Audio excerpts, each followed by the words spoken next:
Welcome to the Small Business Show. My name is Swire from Garuda Promo. Today we have Gregory Wright, CEO and founder of Innovation Resource Group. Good morning, Greg. Morning. How you doing today? Good. How are you? I'm doing fantastic. Just had a BNI meeting, so just got off the Zoom chat with that, and then jumped on over here. So it's a busy day. Great. So it's interesting that you have a great product, and you actually develop a new program to help client jumpstart their marketing. Can you tell us a little bit about what you call a 5-week marketing method to build a lifestyle for clients? Yeah, basically, everybody's trying to win this advertising game. So how do they actually get in, get noticed? How do they get new clients and customers in the door? How do they generate revenue? And especially in a time like now, which is like really unprecedented. You hear that term thrown around a lot, but it is unprecedented. It's how do we actually go back and say, okay, the small business owner is the one that actually helps really drive the economy. Big businesses are out there, but the small businesses, your local communities, local stuff. And how do they survive? How do we survive? Because we are all small businesses.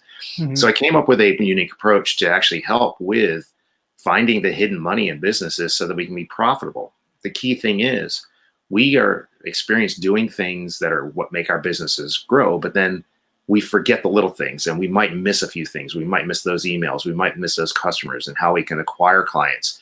And the key thing, what I do at my organization is I help small business owners master the art of paid advertising to acquire new clients and customers, and do so at a profit, where we use a unique method, the 5W marketing method, to actually get new clients at a profit. And therefore your advertising is a profit center and not an expense.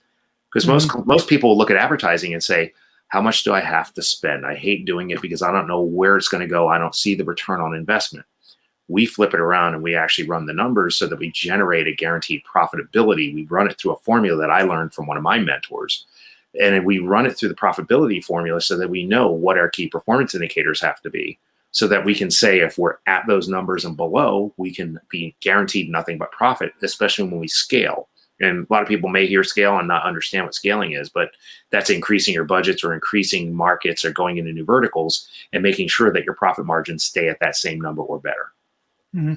It's an interesting point that you just brought out. During the pandemic, there are clients that I talked to, company that I talked to, they're kind of struggling. So they didn't, like you said, they didn't want to spend on marketing, advertising. Like, we have to cut down expense right now. Right. But then going through the notes that you sent me, you mentioned that finding hidden money being left on the table. How does that work? Like, how do you able to, can you give us, some little bit details of, how are you able to help client and, go to, to reach more of the market?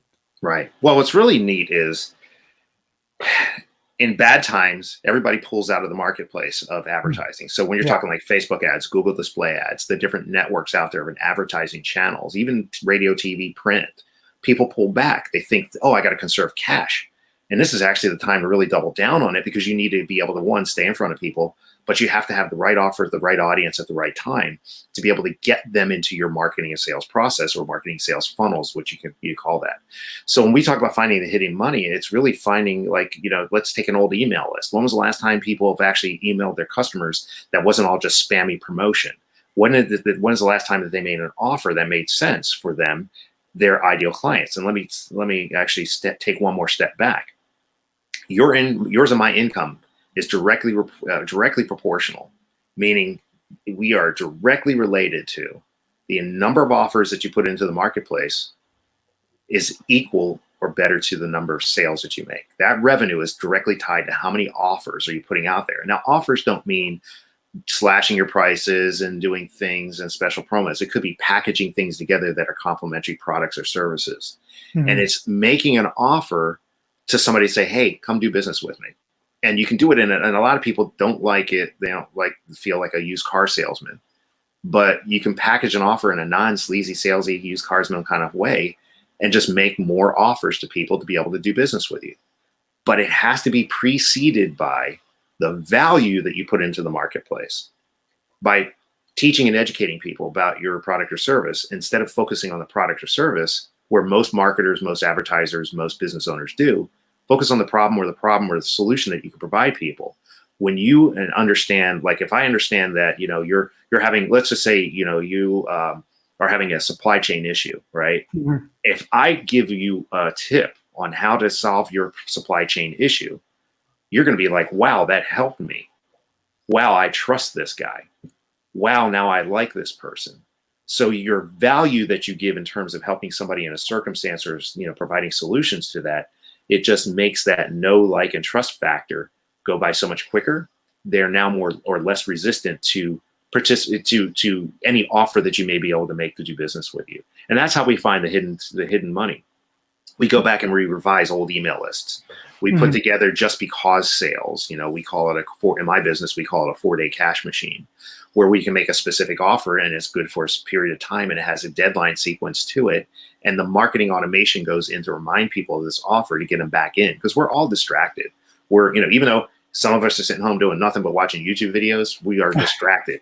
Uh-huh. You and I are hit by, the number used to be about 4,000 to 5,000 advertisements per day, Mhm. radio, print, TV, whatever, on the internet, wherever. Now that number has jumped to about 10 to 15,000 advertisements from everybody trying to get business from us. So we're immune to things, and we have to figure out ways that you as advertisers, we as business owners, have to figure out ways that we can get people's attention, because we're breaking their concentration on what they're doing on looking at cat videos and fun Yeah. stuff and on social media, and we're interrupting what they're doing, and we're trying to get their attention to come to our sales process, our Mhm. sales funnel. I'll use those two terms interchangeably, because a funnel is really just pages of web pages linked together, but it's the process of how somebody becomes your client. So we actually will take those 4 days, the 4-day cash machine or that just because sale. We'll reinvigorate that email list. We'll do other things to look at the numbers of what's the most profitable thing in your business and how can we leverage that to actually just get you immediate cash that can pull in. And so that's how we kind of like do a whole deep dive into your numbers to really find out where's the hidden cash or hidden opportunities that you might be missing, and how can we leverage that to bring it in there. But we don't want to make more work for you. We want it to be more, less stress-free, less stressful, and you have time to enjoy the new windfalls that come into your business. That's interesting. A lot of time I wanted to ask you this question is, people think about, if I hire a marketing agency like yourself, they'll do all the work. We just, pay them, do the work, and that's it. Like, what are some of the question that you ask the client? And obviously, if the clients can provide the information that you need, I'm sure that you can do your job a lot better. Like, so what are some of the questions that you will want them to find out, even for themselves, before, helping them on board? Right. Like, okay, so I'll take it from a slightly different angle. I'll take it from like when I'm doing a client intake. Right. I'm going to ask, where are you now? What's going on in your business? And where are you trying to get to? Those 3 simple questions. Okay. I'm not coming in saying, hey, I want to sell you on my services. I'm trying to find out if we're a good fit. So it's the same way from the business owner looking at an agency. It's like, how are you going to be able to help me? Mhm. Provide them the real numbers. I'm going to take a deep dive into your numbers and find out exactly what's your revenue. I'm not looking at it so I can say, oh, this is how much I can charge you. It's more like, okay, so how profitable is that revenue? Are you able to acquire clients at a certain cost? Is it acceptable to you? So when you are interviewing an agency, you might want to ask those questions. It's like, how can you get me my clients or new clients or customers cheaper than what they give me in terms of revenue? Now, I'll be very cautious. It's not about the cost per click. It's not about the cost per lead. It's, can you get me somebody at a profit so that I can acquire new clients and customers on a regular, continuous basis? Can you generate that predictable and consistent flow of new prospects, of my ideal or my perfect prospect, into my business? And how are you going to be able to do that? So that would probably be one of the questions that I would definitely ask if I was hiring an agency. And like you said earlier, you don't just hire us and then we go do it for you. You actually have to have something into it, which is your input. And it comes into, what's going to be a good offer for you? What's going to make a no-brainer, no-sense offer for you to make to your clientele? How much of a relationship do you have? What kind of value are you providing already into the marketplace? Do people know you or don't know you? And we, even if you're unknown, we have a way to get you in front of everybody, anywhere, at any time, in this magical world of social and the internet. But it's, what is the message? Because worst case scenario, if you don't take, there's 2 things I want everybody to take away from today. 1, Your income is directly related to the number of offers you make. But two, it's how you present your message. And if you put the right message in front of the wrong audience, you're not going to get anything that converts. Right. If you put the wrong message in front of the right audience, you're not going to get anything to convert. So how are you as an agency going to help me to get my message to the right people? How are you going to help me develop my message? How are you going to help me to, build an audience of people? Because there's really three things, and I know I'm jumping around a little bit, but there's three things that every business owner needs. You need an offer, audience, and the technology to help make that whole process simplified. Okay. Well, like the example I've been listening to, and obviously, you and I talk to a lot of people in our daily life. So there are people who are cutting back on marketing, advertising spending, but like you said, the amount of advertising that we're seeing right now has doubled, or even sometimes I'll say triple. There's a lot of ads right there. So obviously, there are companies that are spending. So in your view, how would you see your industry moving forward? Are we going to be certain company that are doing good right now who could spend, people that might be struggling, maybe forced to close down and not to spend? Like how is that balance? Like what would you advise, the viewers here? Well, actually, the price to cost to advertise on pretty much all the different channels has gone down because a lot of people have pulled out. So it's an inventory supply. So when you're, let's just take Facebook, for example. It's an auction.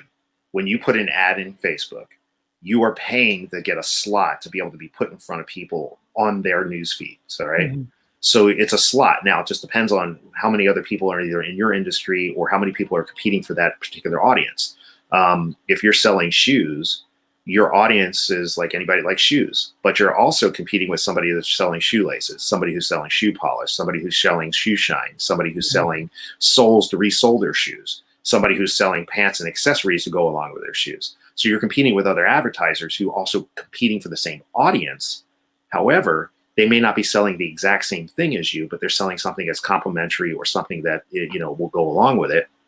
So right now, because people pull out, the cost to advertise has gone down. So it's really a good time to kind of double down, because if you wait for everything to bounce back, then you're going to be competing with the big boys that are putting their big dollars into it. And now you don't get the slots in the inventory that's available on any of the networks. So it's counterintuitive. And I've seen this in, like, I don't know how old you are. I've been around the block for a few times, and I've seen many recessions. Yeah. And at every recession, everybody pulls their money out of the advertising game. And that's the time to really double down, because this way you can get new clients cheaper.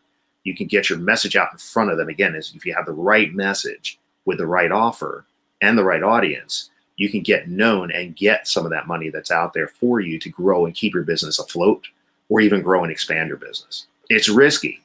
I mean, because a lot of people are like, oh my goodness, I need to keep the lights on. But how do you keep the lights on? Revenue. Okay. Well, if you can't get revenue, you can't keep the lights on. So how do you get revenue? Advertising. So it's a delicate balancing game to be able to master the art of paid advertising to get people in the doors to give you money. Okay. It's interesting. So can you give us any industry specific example? Because obviously there are companies that are doing really well right now. Maybe people in the trade business, some people maybe in the grocery business, other essential business that's already opening. But obviously there are companies that physically couldn't open, or they don't have the capacity or the capability that they used to have. So is one group better than the other, or the principle still applies to? I think honestly the principles, they apply across the board, because I've studied from like the greats, like the Eugene Schwartz, and I'm going to get a little, this is some deep stuff. Okay. We as consumers, because we're hit by so many different things, we've heard, depending upon the market and the vertical, we hear the big bold claims like lose weight in 2 seconds, take this pill and do this. Right. So there's so many people that are in these different spaces. Right. So if I've heard this before, I'm highly skeptical to the next claim that comes down the street, or that next offer that comes down. So if I'm at this end of the spectrum where I'm highly skeptical, your message is going to be harder to get to me, because you're going to have to prove to me something completely different. And then if it's something brand new, like somebody you've never heard, it's more like you can just make a direct. So I'm sorry, let me go back. You have to make more of an indirect offer at this stage and educate me to get me to believe you, and build that know, like, and trust, and it's a little bit heavier road. But at this end of the spectrum, I might like it may be a new product or service that does something completely different. You can just make a direct offer, say, hey, listen, do this and this will do it for you. And now it's like, wait a minute, I'm not as skeptical here because you're giving me something that's going to help, right? However, the messaging comes down to where's that person on the spectrum to be able to make your direct offer. Like in Eugene Schwartz, there's a book I definitely recommend everybody. It's actually out of print and it's kind of an expensive book if you find it on Amazon, but if it's called Breakthrough Advertising, Eugene Schwartz. And now these are advertising principles that go back to the day of mail order, okay? You had to write a copy, submit it, wait for it to get distributed. Then you had to wait for people to get it, read it, then fill out a mail order and put a check in the mail and send it to you. So you didn't get that instant feedback of your copy if it worked or not until the checks started coming into the mailbox. So these guys like Eugene Schwartz talking about the principles apply today in online, but you have the ability to switch something on or off quicker when you see it trending in the right or wrong direction. So when you understand how to actually put your offer, your message, where the people fall on the Schwartz spectrum of like, awareness, market awareness, as well as their market sophistication, are they highly skeptic or are they not? That is how you position your message properly. So the principles will work in any industry. Even if you are somebody that can't open your doors and see people, then have to pivot and figure out, all right, how do I get in front of them, make an offer to them, either get a little cash today or at least get them reserved for like when, people can go to nail salons and hair places and everybody needs their hair done and nails done or whatever, for grooming and stuff. If you can't physically go there, well, how do I know you're the one that I need to go to? Well, you go back to the person you already had your appointments with, right? Well, if they're getting slammed, you might still not be able to get a new appointment. So now you got to go find somebody in the interim. And maybe you switch to a new provider, or maybe you go back to your original if you can't get in a chair or make a reservation. So figuring out ways, like look at the marketing angles, look at the marketing messages that you can use and make those offers to get people to buy into you, and therefore they will return to you. So it works in any industry. But I would definitely say, paid advertising works for people that have a higher like lifetime value of a client. Then if it's a very, very common widget that, there's a little profit margin, you're not going to be able to scale. You might get some sales, but you can't scale. And scaling means going into new verticals, enhancing your budgets to be able to get more clients and customers into the door. But if you look at the advertising principles of like breakthrough advertising or tested advertising methods by John Caples, or even, hey, Whipple, squeeze this. If any of you are old enough and you remember Mr. Whipple from the Charmin commercials back in the 60s and 70s, those are some good principles to understand and really get how do you spread your message to the right audience at the right time and the right way. Great. The last question I have, and in my business as a promotional product person, I do get this a lot. I'm sure some of your clients think like that, so we're spending money, right? Our product is so great. Our service is so great. When we market, it should be everybody. Everyone should know about us and everyone should buy from us. How would you advise them? Because obviously, you could do everyone, but then there will be a really big budget. Even big mega company, they don't target everyone. So what would you advise them and how they could do? And I think you point out, throughout our conversation already, like some of the things that you have to realize, when you market to people, like how would you address that question? You actually have to focus into I can sell anybody, anywhere, anytime, right? So I can reach different businesses. So I fall in that category because I can help anybody. Mm-hmm. But I have to say, all right, I'm going to even take one step back. I used to sell medical supplies, okay, and therapeutics. So when I was talking to a cardiologist, I had to get him or her to picture in their mind the specific person that they should use my specific medication for. So I would say I would have to get them to crystallize that, when you see somebody with these signs and symptoms, this is the person you should consider using my medication. Well, it's the same thing you can do in your marketing for all the things that you have in your bag. You have to focus on who's your ideal or who's your perfect client, and then say, okay, what is their circumstance? Now, I can have multiple perfect clients, but my message has to address this person. So if this is somebody, let's just say a podiatrist, a foot doctor, okay? Mm-hmm. So they may have patients that are diabetic. They have foot problems. So if you're talking about a foot problem for a diabetic person versus somebody who has an ingrown toenail that could fit in any general category, that message will get whitewashed or will get watered down if I try to say that same message to both people. Yeah. But if I change my message to specifically talk to the diabetic, then my marketing funnel, which are again a series of web pages linked together to get somebody into your sales process, then my message goes towards the diabetic person. Then if it's somebody who's a sports injury, I have a different message, even though I'm providing the same service or selling the same product. Tailor the message to the individual and their circumstance, but it still all leads to the same thing: a phone call, an in-person visit, a scheduled appointment.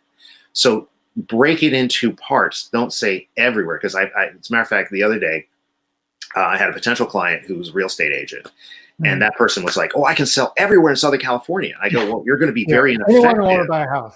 You can sell anybody a house, but you have to sit there and say, "Hey, do you want to live in San Antonio Heights?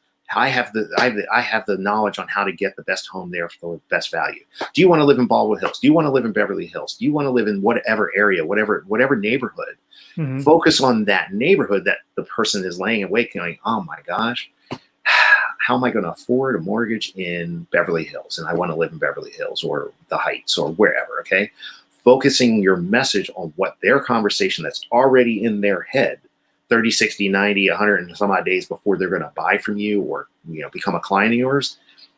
Figure that out and then take that message, tailor it to them, and provide the value, as we talked about earlier, to get them into your process. And again, your process could be a phone call, a taste, a test drive, a free sample, a discount on an entree or dessert or whatever, depending upon what industry you're in. But focus on your individual perfect prospect. Focus on what their problem and the conversation they have in their head that's keeping them awake at night. The pillow talk, like, "Oh my goodness," and I know I use this as an example from a friend of mine who sells insurance. And he was like, "Well, I'd like to have a referral from somebody who wants to buy insurance." And I said, "Nobody wants to buy insurance. They know they need insurance, but they want to buy protection. They want to buy protection." So you think about what's the benefit that the perfect prospect gets from your product or service. How does it serve their need? What is it that they want? What is it your product or service does? Well, how unique is it that's different from every other service provider? Because you could be a doctor and say, "Well, I give the best service." Well, the next person could say the same thing. So you have to show them and demonstrate why you're different or unique than the other person. And then you also have to figure out, all right, what is what they want? How do I deliver what they want in terms of the return, the benefit that they get?